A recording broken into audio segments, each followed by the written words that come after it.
Ginataang malunggay. Ang mga ingredients na ating kakailanganin ay slice na bawang at sibuyas,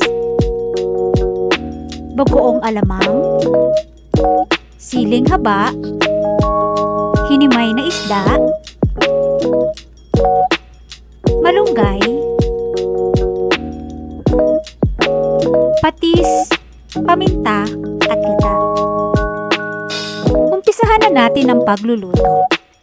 Sa isang pan, naghalo ako ng 1/2 cup na gata at 1/2 cup na tubig. Sunod kong inilagay ang bawang at sibuyas,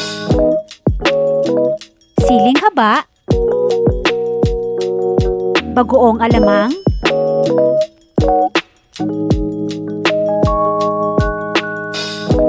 hinimay nating mga isda, at paminta.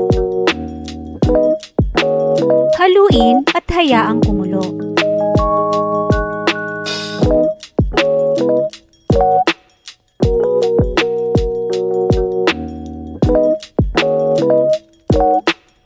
Pagkakulo, ilagay na ang dahon ng malunggay.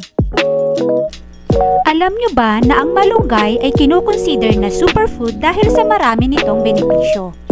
It lowers cholesterol level, boosts our immune system, and helps milk production for breastfeeding moms. Halu-haluin at hayaang mag-reduce ang ating sauce.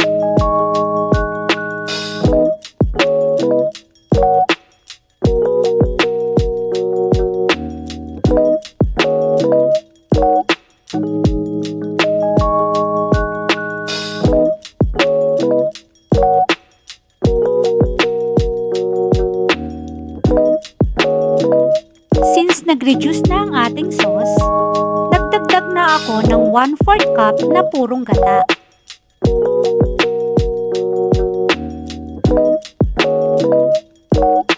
Hayaang maluto hanggang mag-reduce muli ang ating sauce. Huwag kalimutang haluin upang hindi masunog ang ilalim.